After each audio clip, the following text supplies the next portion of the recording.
તો કેમ છો મારા વાલા ખેડૂત મિત્રો, પશુપાલક મિત્રોનું આજના નવા વિડીયોની અંદર તમારું દિલભર્યું હાર્દિક સ્વાગત છે। મિત્રો, આજના વિડીયોની અંદર વાત કરવાના છે કે પશુઓને ગોળ ખવડાવવાના મુખ્ય ફાયદાઓ કયા કયા છે, તેની અંદર તમને સંપૂર્ણ માહિતી આપવાના છે। કારણ કે મિત્રો, આપણે પશુને ગોળ કેમ ખવડાવવો જોઈએ તેનાથી મિત્રો હજારો ફાયદા આપણને મળતા હોય છે। કારણ કે મિત્રો, ઘણા પશુપાલકો આ ભૂલ કરતા હોય છે કે તેમના પશુને મિત્રો તે ગોળ નથી આપતા। કારણ કે મિત્રો, માર્કેટમાંથી અલગ અલગ મિત્રો તે પશુ આહાર આપી રહ્યા છે, અલગ અલગ મિત્રો ખાણદાણ આપી રહ્યા છે, મોંઘી દવાઓ આપી રહ્યા છો, છતાં પણ મિત્રો તમારા પશુને મિત્રો તમે ગોળ નથી ખવડાય। કારણ કે મિત્રો, આપણે માર્કેટની અંદર ગોળ એકદમ સસ્તો મળતો હોય છે અને તેનાથી ફાયદો પણ હજારા ફાયદો આપણા પશુની અંદર આપણને મળતા હોય છે કે આપણને ખબર હોતી નથી કે તે ગોળ ખવડાવવાથી કયા કયા ફાયદાઓ આપણા પશુની અંદર મળવાના છે તેની સંપૂર્ણ માહિતી આજના વિડીયોની અંદર આપવાના છે। તો ચાલો વિડીયોની અંદર આગળ વધીએ એ પહેલાં મારા વાલીડાઓ તમારા લાઇકનું બટન છે તે દબાવવાનું ના ભૂલતા। સૌપ્રથમની અંદર વાત કરીએ તો તાજા વેયેલા પશુને ગોળ આપવો જરૂરી છે કે તાજું તમારું પશુ વેયેલું છે તેની અંદર શું છે કે તાજું પશુ વેયેલું છે તેની અંદર મિત્રો તમે જો ગોળ ખવડાવશો તો તમારું તાજું પશુ વેવાયેલું છે તેની મેલી પણ જલ્દી પડી જશે કે તમારા પશુને મિત્રો તેની અંદર તમે મેલી ખવડાવશો તો તે મેલી સારી રીતે પડી જશે, બધી મેલી પડી જશે ને તમારે મિત્રો વેટરનરી ડૉક્ટરનો પણ સંપર્ક નહીં કરવો પડી શકે। તો પશુ વિવાણ પછી મિત્રો જો તમારા પશુનું મિત્રો જો કેલ્શિયમ પણ ઓછું હશે તો તેનાથી તમારું પશુ કેલ્શિયમ પણ જળવાય છે। જો તમારું તાજું પશુ વેયેલું છે ને તેનું દૂધ પણ નહીં વધતું હોય તો તેનાથી મિત્રો દૂધ પણ વધી શકે છે।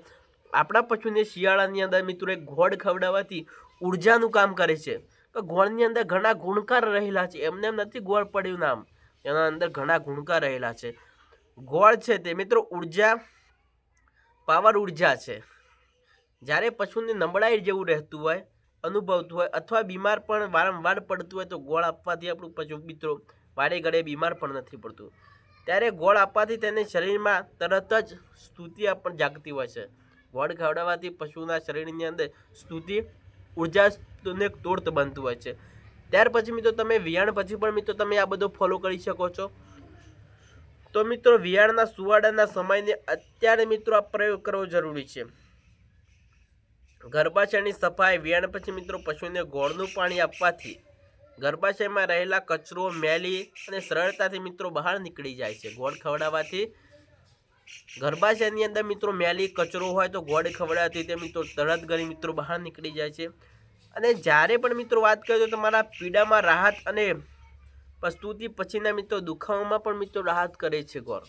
જો તમારા પશુની અંદર મિત્રો દુખાવો છે, ત્યાર પછી મિત્રો તમારા પશુની અંદર જો મિત્રો પીડા છે અને ગોળ ખવડાવવાથી પણ મિત્રો તમને રાહત મળતી હોય છે પશુની અંદર। ત્યાર પછી મિત્રો જો તમારું પશુ મિત્રો નીચે બેસી ગયેલું છે, જલ્દી ઊભું નથી થતું અને ઊભી થવામાં પણ મિત્રો તકલીફ પડે છે, તમારા પશુને મિત્રો તમે ગોળ ખવડાવવાનું ચાલુ કરી દેશો તો તેનાથી પણ મિત્રો આપણા પશુને એક ઉર્જા મળી રહે છે અને તમારા પશુની અંદર મિત્રો તાકાત છે તે પણ જળવાય છે।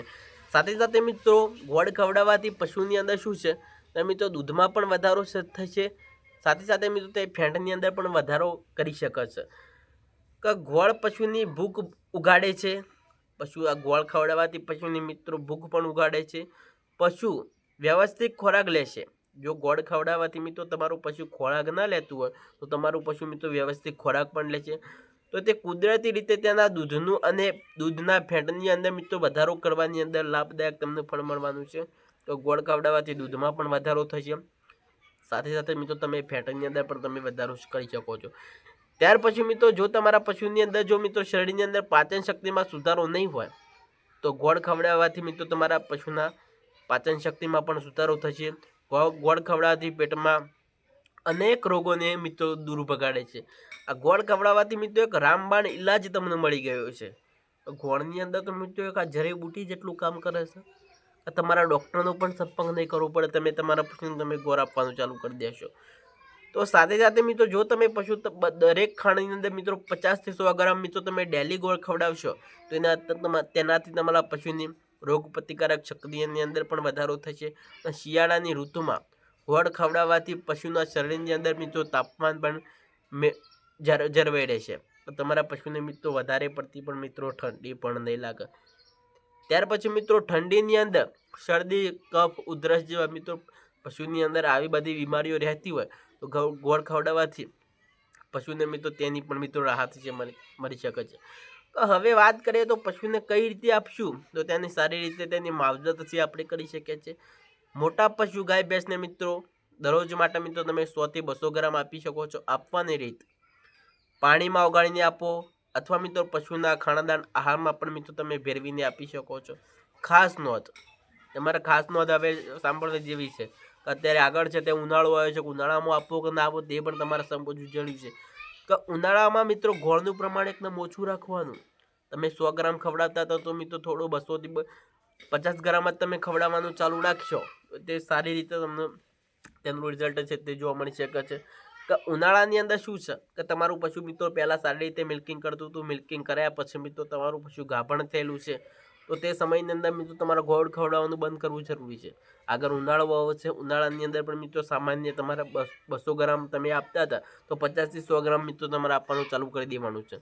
ગોળ ખવડાવાય ખરો, પણ શિયાળાની અંદર પણ તમે ખવડાવી શકો છો. તાજું વિવાયેલું પશુ છે તેને પણ તમે ખવડાવી શકો છો. જ્યારે પણ મિત્રો તમારું પશુ ગાભણ છે તેવા પશુને મિત્રો વધારે માત્રાની અંદર ગોળ ન આપવો જોઈએ. સાથે સાથે મિત્રો જો તમારા પશુ મિત્રો તાજા વિવાયેલા છે, વિવાહના બાકી છે, તે બધા પશુને મિત્રો તમે મિનરલ મિક્સર પાવડર પણ આપશો તો તેમાંથી પણ અઢળક ફાયદાઓ છે. ગોળ આપો છો તેની સાથે સાથે મિત્રો તમે મિનરલ મિક્સર પાવડર છે તે પણ આપવાનું ના ભૂલતા. તો ચાલો બીજા વિડીયોની અંદર ફરી મુલાકાત કરીશું. રજા આપશો. વંદે માતરમ.